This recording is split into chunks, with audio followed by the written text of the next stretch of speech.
অনেক সময় আমাদের কাছে টাইম থাকে না, তখন আমরা বসে মেডিটেট করতে পারি না, যোগা করতে পারি না। কিন্তু আপনারা যদি আপনাদের সমস্ত কাজের মধ্যে অনলি 5 মিনিটস একটা মুদ্রায় টাইম দিতে পারেন, তাহলে কিন্তু আপনাদের অনেকগুলো প্রবলেম সলভ হয়ে যেতে পারে। আমি আজকে দেখাচ্ছি হৃদয় মুদ্রা বা আপন বায়ু মুদ্রা, যেটায় আপনার ইন্ডেক্স ফিঙ্গারকে থামের নিচে এবং মিডল ফিঙ্গার এবং রিং ফিঙ্গারকে এই থামের টিপের সঙ্গে টাচ করতে হবে। এটা হচ্ছে হৃদয় মুদ্রা কিংবা আপান বায়ু মুদ্রা।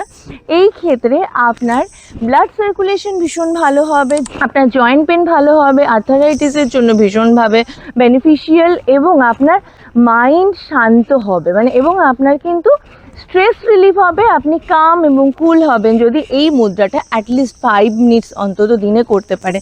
এর প্রচুর বেনিফিট রয়েছে, করে দেখুন। ভালো থাকুন, সুস্থ থাকুন।